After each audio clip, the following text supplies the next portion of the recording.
पति अगर बीमार है तो पत्नी का फर्ज क्या है? धर्म पत्नी का उसकी सेवा करना, जल्दी ठीक हो जाओ, मौसम्बी का जूस बनाना, एप्पल काट के देना, दवाई समय पर देना, स्नान कराना, ये धर्म पत्नी का लक्षण है। पर पति आंख से अंधे थे तो गांधारी ने भी पट्टी बांध ली, जैसे तुम वैसे हम, तुम भी बैठे रहो हम भी बैठे।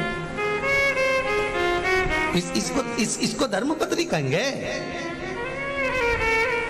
सुन लो रियो राजस्थान वाली, जी जी अच्छे से सुन लो जरा। धर्म पत्नी का लक्षण है, अगर घर में कोई दुखी है तो आप भी दुखी हो, घर में सब सुखी तो आप भी सुखी हो, ये धर्म पत्नी का लक्षण है। मंदोदरी ने कहा, स्वामी आप ब्राह्मण कुल में जन्मे पर कभी भोजन करने, रावण कहता है मुझे कौन बुलाएगा, मुझे कौन बुलाएगा, कौन बुलाएगा? मंदोदरी ने कहा, है अयोध्या के राजा हैं दशरथ जी, उन्होंने आपको भोजन करने बुलाया, जाओगे? रावण बोला, मेरे को भोजन कराने में भी दम चाहिए कि तुम टेंशन मत लो, तुम्हें बुलाया है तो व्यवस्था भी तो वैसी करी होगी, जाओ तुम। ठीक है, रावण जाने लगा। मंदोदरी बोली, ऐसे ही जाओगे? रावण बोला, तो कैसे जाना है? ये मुकुट रख के जाओगे तो राजा नहीं कहलाओगे, ब्राह्मण कोई मुकुट पहन के जाता है क्या? रावण ने अपना मुकुट जमीन पर रख दिया। अहंकार के मुकुट को रावण ने जमीन पर रखा, तब राम के दरवाजे चले। अब बताओ, जब अहंकार छोड़कर राम के पास जाओगे तो राम मिलेगा कि नहीं मिलेगा? राम मिलेगा, मेरा प्रभु राम अवश्य मिलेगा। रावण गए, आलक जगाई, दरवाजे पर सूचना गई दशरथ जी के एक ब्राह्मण आया है भोजन करने के लिए। दशरथ जी दौड़ कर गए,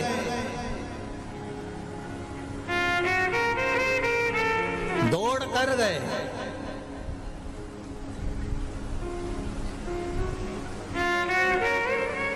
और दौड़ कर जाकर दशरथ जी महाराज ने रावण को देखा, रावण के चरण को पखारा, क्योंकि ब्राह्मण आया है।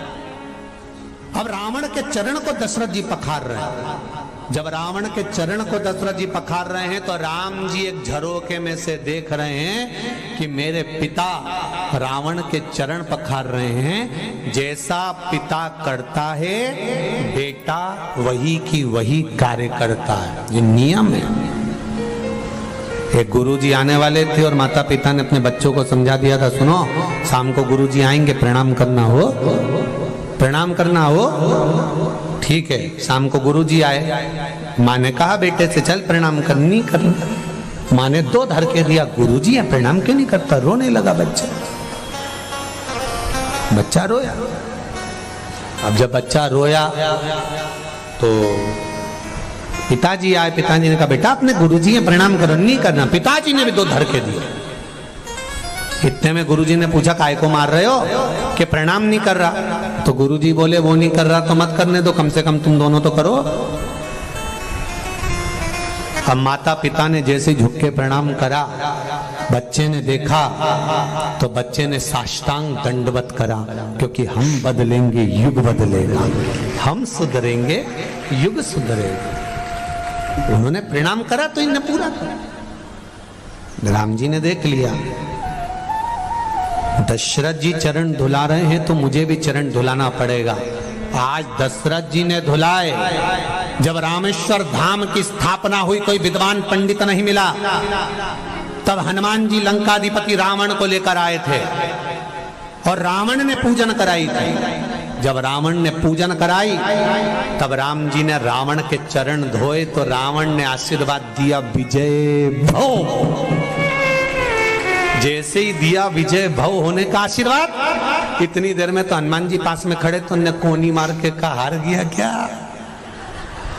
रावण बोला हारा मारा नहीं हूं, मैं जिस जगह पर खड़ा हूं गुरु की गादी है, गुरु की गादी पे मर्यादा में रहना पड़ता है। गुरु के चरण धुलाए हैं इसलिए गुरु ने आशीर्वाद दिया है। युद्ध के मैदान में तो भले मर जाऊं पर लड़ूंगा जरूर, चाहे कुछ भी हो।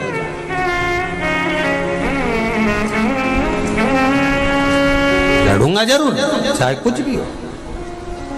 बड़ी मर्यादा रखना पड़ती है साहब।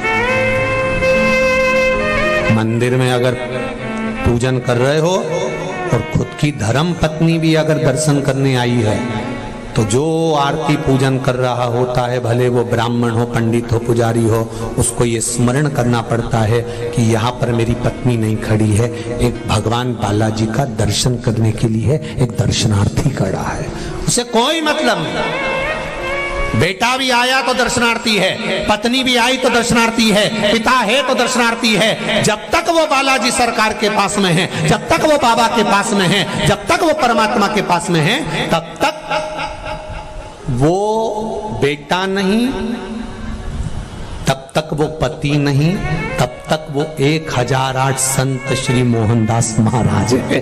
जब तक वो अंदर है तब तक वो परमात्मा का स्वरूप। उसे कोई मतलब नहीं कि तुम कौन हो, उसकी भक्ति। चरण धुलाए, रावण अंदर गए, भोजन करने के लिए पूछा, बोलो ब्राह्मण देवता भोजन बनाएं, भोजन की तैयारी करें। क्या बनाएं आपके लिए? ब्राह्मण से हमेशा पूछ के भोजन बनाना चाहिए। खीर बनाऊं, हलवा बनाऊं, पूड़ी बनाऊं, क्या बनाऊं, बताओ, तुम बताओ, बता दो, बोलो।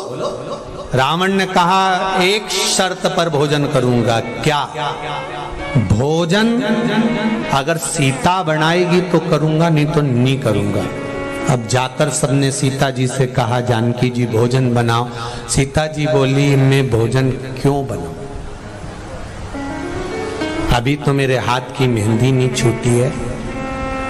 ऐसा सुना है पहली बार अगर बहू भोजन बनाती है तो अपने पितरों को जिमाती है, ससुर सास को जिमाती है या पति को जिमाती है। ना तो ये मेरा पित्र है, ना ये मेरा ससुरा है, और ना ये मेरा कोई, तो मैं भोजन क्यों बनाऊं। विश्वामित्र जी ने कहा, जानकी ब्राह्मण जब भोजन करता है तो वो घर के पूर्वजों के भाव से करता है, या पितरों को मानकर भोजन कराए बनाइए। सीता जी ने भोजन बनाया, रावण ने भोजन करा। दशरथ जी थाली लेकर आए तिलक करने के लिए, और दक्षिणा मांगो, क्या दूं मैं आपको, लो दक्षिणा मांगिए। रावण कहता, सुनो दशरथ जी महाराज, जिसके कारण मैं भोजन करने आया हूं, जिसने मुझे भोजन बनाकर खिलाया, दक्षिणा भी वो ही देगी, उसको बुलाओ। कौन? बोलो बोलो, जम के बोलो। सीता, बुलाओ उसको। माता जानकी आई, सिर पे पल्लू, हाथ जोड़कर खड़ी है। बोलिए ब्राह्मण देवता, दक्षिणा क्या दूं मैं आपको, बोलो क्या दूं मैं दक्षिणा, बताओ आप क्या दिया जाए। रावण कहते हैं, सीता को देखा ऊपर से नीचे तक और देखकर कहा, जो मांगूंगा सीता वो तुम दे दोगी। सीता जी कहती हैं, बिल्कुल मांगिए, मैं दे दूंगी, मना नहीं, आप मांगो, बोलो बोलो क्या चाहिए। रावण कहता है, फिर सोच लो सीता, दक्षिणा में जो मांगूंगा वो देना पड़ेगा। सीता जी कहती हैं, आप मांगिए, मैं दूंगी, बोलो क्या चाहिए। रावण ने कहा, दक्षिणा में सीता, मुझे मेरी मुक्ति चाहिए। क्या चाहिए? जम के बोलो, दक्षिणा में मुझे मेरी मुक्ति चाहिए। सीता जी बोली, रावण, लंकेश, ब्राह्मण देवता, अगर मेरे पिता जनक जी के यहाँ आते और मैं कुंवारी होती, जो मांगते वो दे देती। अब मेरी शादी हो गई है, मैं ससुराल में हूं, पति से बिना पूछे कुछ नहीं दे सकती, क्योंकि सीता जी जानती हैं मुक्ति देने वाली मैं नहीं, मुक्ति देने वाला तो राम है, वो दे सकता है। ये सीता जी जानती। सीता जी गई, राम जी के चरणों में जाकर प्रणाम कर कर कहा, स्वामी, दरवाजे पर ब्राह्मण भोजन करने आया है और उसने दक्षिणा में मुक्ति मांगी है, दे दूं? राम जी ने कहा, दे दो सीता, उसे मुक्ति दे दो। सीता जी कहती हैं, स्वामी आपने तो कह दिया कि दक्षिणा में मुक्ति दे दो, पर आपको मालूम है जब तक रावण की लंका में